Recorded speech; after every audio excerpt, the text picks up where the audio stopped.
ব ব ট প পঠৌ তো পঠৌ না পঠৌ তো ঘত ন ক্ষত পর মর যাব। কি লেখছে পুলায় আমার ব ব ট প? এটা আমি বুঝতাছি নে। ব ব ট ক পঠৌ তো পঠৌ না পঠৌ তো ঘত ন ক্ষত পর মর যাব। এর মানেই তো আমি বুঝতাছি নে। কি রে দোস্ত বিড়বিড় করে কি করতাছ? আর কইস না দোস্ত, পুলায় আমার এই চিঠি লেখছে। কি লেখছে আমি তো এই চিঠি কিছুই বুঝতাছি না। তুই দেখছে দোস্ত, তুই বুঝোস নাকি? বস কি দেখি তো একটু দেখ।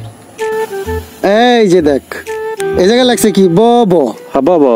তার মানে মাঝখানে একটা আকার দিলে কি হয় বা। হ্যাঁ এই জায়গায় আকার দিলে কি হয় বা। হ্যাঁ তাহলে বা বা। হ্যাঁ টক হ্যাঁ টর এই জায়গায় আকার দিলে কি হয় টা। হ্যাঁ কর এই পাশে আকার দিলে কি হয় টাকা। হ্যাঁ তাহলে বাবা টাকা হ্যাঁ পাঠাও তো পাঠাও না পাঠাও তো ভাত হ্যাঁ না খেতে পেরে মরে যাব। দোস্ত এটাই তো আমার মাথায় ধরলো।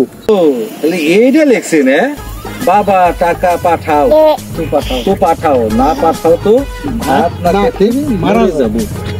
পুলাই আমার যে আকার ছাড়া লেখছে আমি তো এইটা বুঝি নাই বুঝতো।